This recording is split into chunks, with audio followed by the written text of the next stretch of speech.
Assalamualaikum warahmatullahi wabarakatuh. Saudara-saudara, yang menjadi pertanyaan selama ini adalah bagaimana sih hidup ini bisa benar-benar bahagia, damai, ayam, tentrem, sedangkan faktanya kehidupan ini dihadapkan pada banyak segala persoalan dan segala ujian. Apakah dengan harta yang banyak atau yang melimpah dan lain-lain menjamin hidup kita bahagia? Enggak juga. Kalau senang-senang ya, karena segala apa yang kita punya bisa kita beli. Saudara-saudara, sadarkah atau ingatkah bahwa manusia hidup apa sih yang dibawanya sejak kita lahir atau sejak kita ada? Tidak lain dan tidak bukan, yaitu lahir dan batin. Yang pertama, yang namanya lahir atau dohir atau jasmani atau material atau badan atau tubuh yang dengan segala perangkatnya, dengan segala organnya yang terstruktur dan tersistem begitu canggih dan otomatisnya. Sifatnya yang namanya sifatnya benda selalu berubah atau dinamis, terbatas, dan dibatasi oleh dimensi waktu dan tempat. Dan kehidupannya atau sinerginya dengan benda juga, misal nasi, air, perhiasan, rumah, kendaraan, dan sebagainya. Terus yang kedua, batin atau rohani atau imaterial, yaitu kehidupan ruh atau jiwa dan segala perangkatnya juga, yaitu yakin, sayang, cinta, ikhlas, sabar, ridho, kasih, pengetahuan, dan lain sebagainya. Sifatnya tidak terbatas, wujudnya halus. Saking halusnya tidak bisa dilihat oleh kasat mata, tapi hanya bisa dirasakan keberadaannya atau gaib kita lah. Tidak dibatasi oleh ruang dan waktu. Bahkan yang namanya jiwa atau roh yang di dalam batin kita, itulah yang selalu connect atau selalu berhubungan dengan Tuhan sendiri. Dan kehidupannya atau sinerginya juga dengan apa yang ada di balik semua kehidupan, atau apa yang menjadi isinya dari semua kehidupan. Baik kehidupan manusia, baik kehidupan tumbuhan, baik kehidupan binatang, itu pun keadaan dan juga makhluk yang lain. Nah, setiap ciptaan Allah, semua ciptaan Tuhan itu ada esensinya. Nah, inilah yang berhubungan dengan jiwa kita. Inilah yang berhubungan dengan esensi kita atau hakikatnya diri kita. Nah, jiwa atau ruh itu hidup jauh sebelum badan atau lahir ini hidup.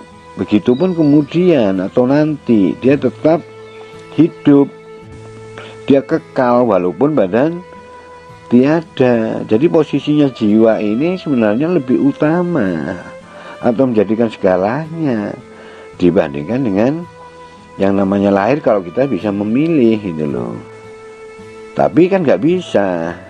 Nah, bahkan semestinya jiwa ini yang menuntun yang namanya lahir atau badan. Diibaratkan begini ya, diibaratkan jiwa atau ruh ini kakak, sedangkan adiknya ya badan. Jadi dia lebih tahu segalanya. Dia bisa melihat yang tidak bisa dilihat oleh lahir, oleh kasat mata. Nah, kedua-duanya satu sama lain saling terkait, menjadi satu kesatuan yang tidak bisa terpisahkan, yaitu diri atau manusia.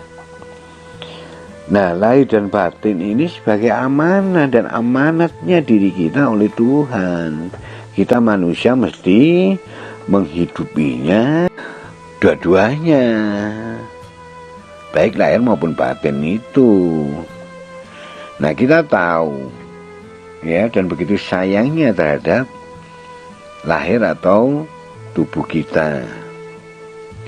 Kita tidak hanya sekedar ya kan memberi, tidak hanya beri sekedar makanan, tapi makanan yang enak-enak, tidak sekedar pakaian, tapi pakaian yang bagus-bagus dan mahal-mahal. Begitupun tidak sekedar hanya perhiasan, motor, mobil, rumah, ya, semuanya ini serba luar biasa. Nah, apa semua itu salah? Ya nggak salah, karena itu kan juga tubuh kita.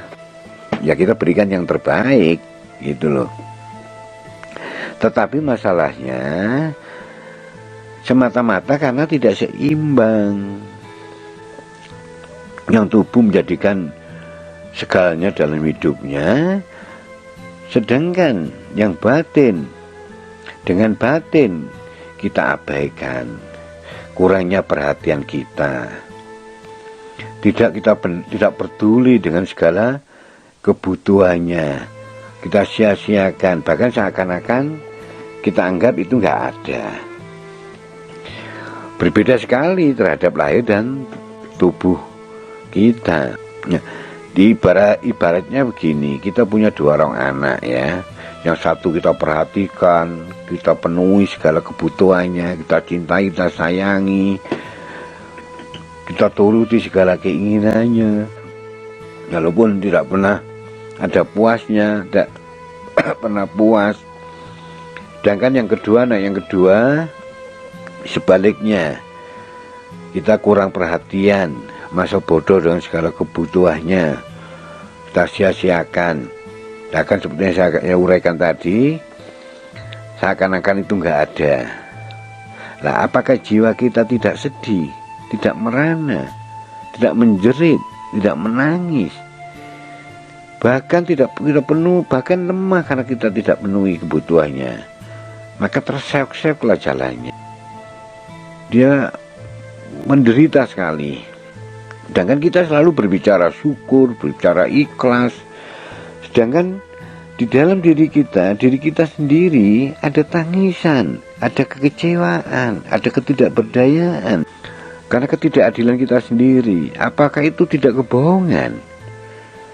Saudara-saudara, walaupun kehidupan ini adalah kebahagiaan yang sebenarnya, tapi ketika diri kita sendiri masalah, apakah sinkron? Bagaimana mungkin kita bahagia?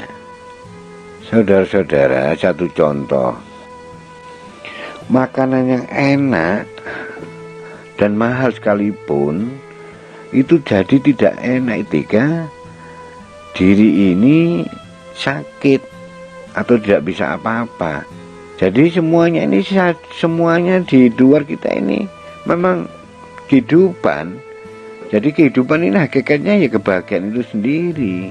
Semuanya tidak usah mencari, semuanya sudah selalu ada. Tapi kalau tidak sinkron dengan diri kita, ya sama, nggak nyambung gitu loh, nggak sinkron. Begitulah saudara-saudara, kalau kita jadikan itu amanat, kita jalankan itu amanat, lahir dan batin ini dua-duanya ini tumbuh sempurna, maka adanya ya kebahagiaan diri kita. Apapun masalah di depan kita tidak ada pengaruhnya, karena yang namanya lahir dan batin yang sempurna ini mau wujud kebahagiaan yang hakiki, wujud kebahagiaan itu sendiri.